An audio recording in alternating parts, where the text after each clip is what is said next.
And the possession is theirs at their own 43-yard line. CD, with that incompletion, let's talk AFC playoff picture. I think you and I agree that if you put together any sort of power rankings, we'd put Baltimore #1, certainly in the AFC. But you look ahead to the playoffs getting started on January 4th. Who do you see as their main competitor for that Lamar Hunt trophy? Well, tradition and us not wanting to be wrong dictates that we say New England next, and rightly so because of the number of Lombardi trophies they've won, how they've always played at this time of year.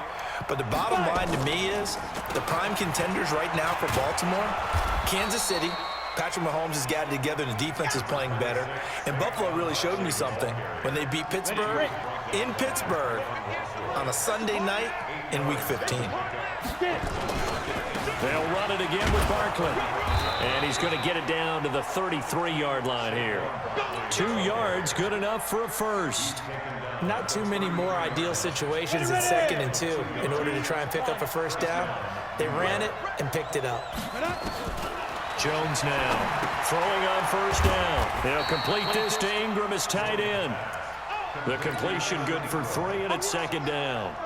That first down completion only netted him 3. 2nd and 7. Here's a 2nd and 7.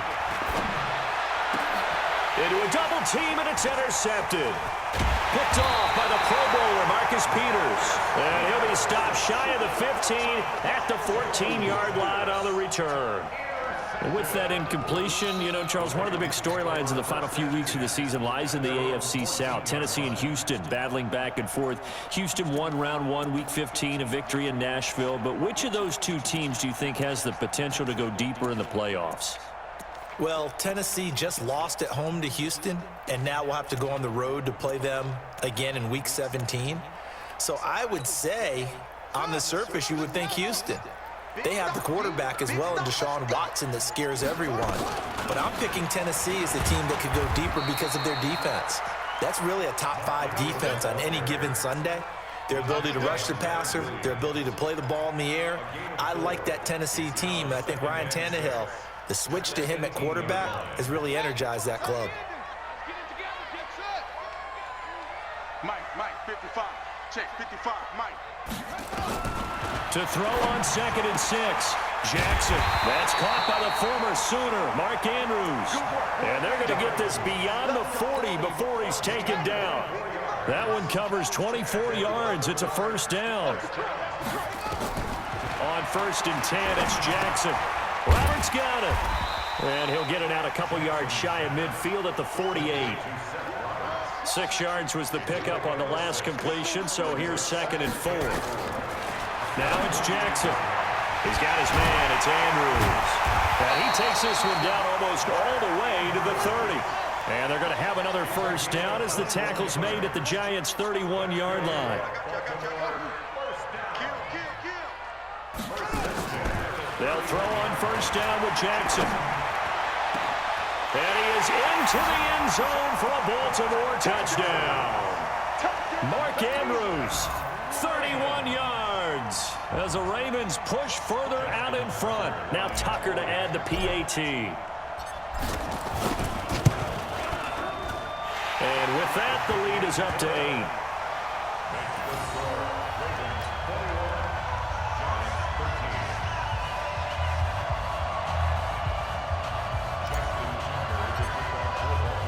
Tucker now to kick it away following the touchdown.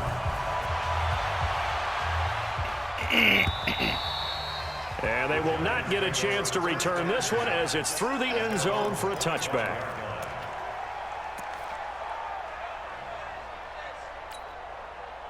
The Giants offense at the line, ready to begin their next drive. And here we are almost through 3 quarters of play, and this passing game still has not really found any kind of rhythm. Put it mildly, because they're not even over 100 yards yet. And in today's NFL, where it's a pass-first league, that is quite surprising. Not many teams patient enough to stick with the run. Everybody wants to advance the ball through the air. They've got to get their timing back. Here's a throw out wide, complete to his running back right side. And they get him down, but not before he takes it across the 40-yard line. Give him 18 there, and the Giants have a first down. This possession means so much for them. They've got to focus on this drive and find a way to make this a one-possession game. Got to get a score. Yeah, so good with a field goal. Don't necessarily need a touchdown. Throwing on first down. Jones. And that's going to be incomplete. Too tough to hold on to that one. It's second down. We have not seen a whole lot of wide-open receivers. Everything seemingly has been contested. And that's another nice job there to force an incompletion. They've been very cohesive, knowing each other's moves all game long, and they've been on the spot just about every time. And they've held them in check on the scoreboard. They try to throw on second down, but this one is incomplete. It's a lot of contact going on there, and in the end, unable to keep two hands on the football and bring it into his body. Everything looked pretty good until the finish. Big play coming up. Here's 3rd and 10. I would expect to see some pressure here. And the blitz does come. And that is incomplete. There was the pressure you were talking about, force the incompletion. And it doesn't always have to end in a sack, does it? Sometimes you can make a good play by forcing the incompletion with the pressure.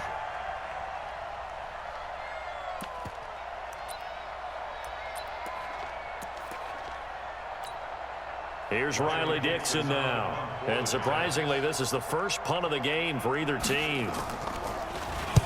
He gets us away. It's a good one, drawing toward the sidelines.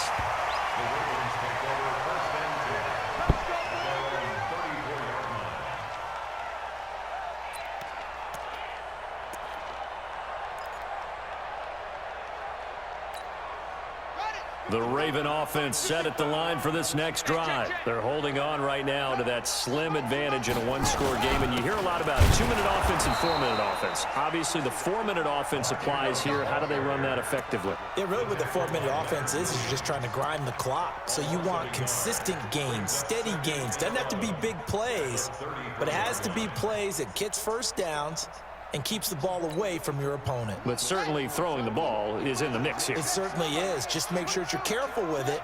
And again, get those first downs, keep possession of the football. On 2nd and 11 now. Jackson. And he can't get away from the pressure. The Giants get there. Now after that sack, it's 3rd and long for Jackson and the Ravens.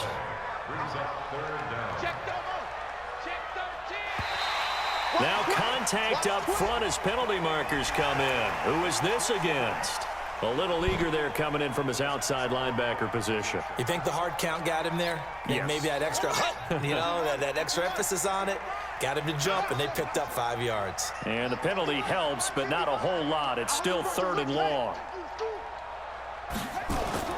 To throw is Jackson. And look at this. They get the turnover they needed. It's intercepted. Picked off by Alec Ogletree. A critical error there in a tight game of the 4th. All you talk about is taking care of the football, and especially with a lead here in the 4th quarter, turning it over, now the door is open for the opposition. Just in general, when you're passing in the 4th quarter with a lead, no matter at what point, you got to be super careful. Got to be careful, and sometimes you can be so careful that you end up running yourself into an error. Able to get 7 on that first down pass play. 2nd and 3. 2nd and 3.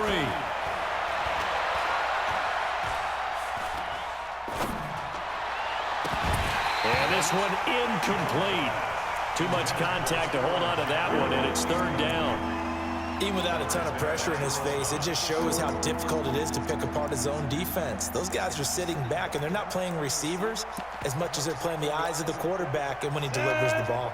The Giants on 3rd down. They've hit 2 for 4 thus far. This time it's 3rd and 3. Back to throw. Jones. And he's going to have the first down yardage as he's down at about the 30-yard line. 8th catch for him now. He's been a big factor. And it's a first down.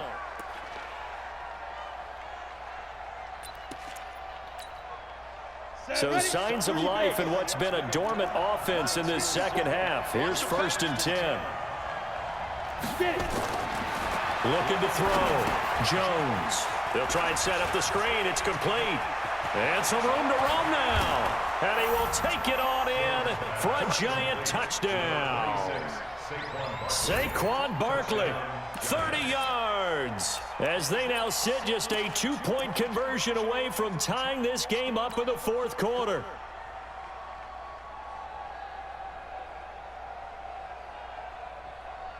Here we go now as we get set for a big 2-point conversion.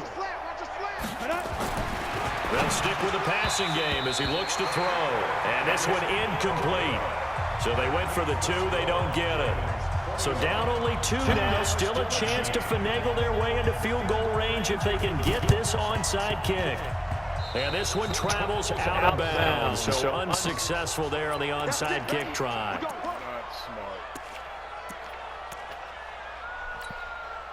Jackson now. Perfect since the second half started. 7 of 7. It's first and 10. Running right. This is Ingram. Give him 5 on the carry there, and it'll be second down. Good job. Well, the objective there, I mean, yes, the positive gain, that's nice, but work some clock. Yeah, you're exactly right, but the problem for them is still within a possession, so they can't just sit on it running the ball. They have to find a way to throw it effectively as well. No. Check three. A 10th carry here for Mark Ingram. And this winds up a pickup of 2, maybe 2.5 to about the 39.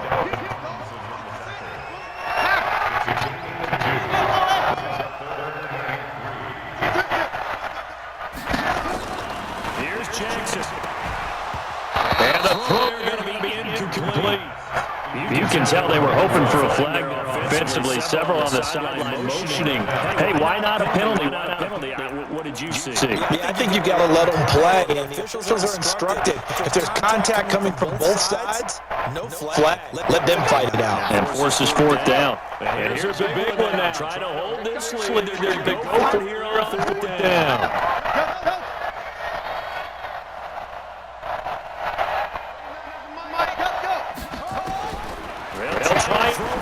Jackson. And he's going to get this inside the 30.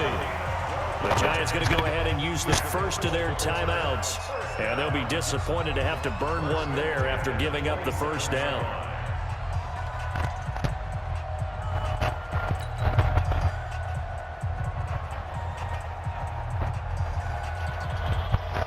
Not totally home free yet, but it's looking good. They come up first and 10.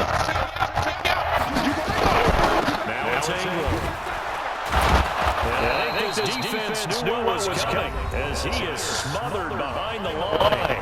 Now the Giants will use the second of their 3 timeouts as they'll talk things over prior to this upcoming second down play. You have to think likely another running play coming here, second and 11. And despite the lead, Jackson to throw. That's going to be headed to the tight end Boyle. And have another first down. This attack was made at the Giants' 12-yard line. Tell you, he's been able to put the ball in tight spots all game long. That throw, no different. Yeah, a lot of people call it the gutsy type of route. I think he looks at it as, I can do it, so it's not that big of a deal to me. Keep firing. They'll run on first down. It's Ingram. And he'll be taken in here at about the 11. The Giants going to burn their 3rd and final timeout as they get this stoppage with a little over 50 seconds left to go in the game. Here's 2nd and 9, just a yard on that last run. Ingram again. And he's going to be brought down just shy of the 5 to 6. Give him 5 on the carry there, and it'll set up a 3rd down.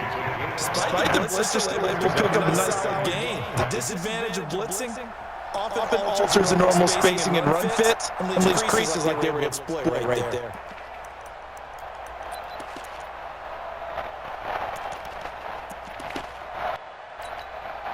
Play number 7 now coming up on the drive. 3rd and 5.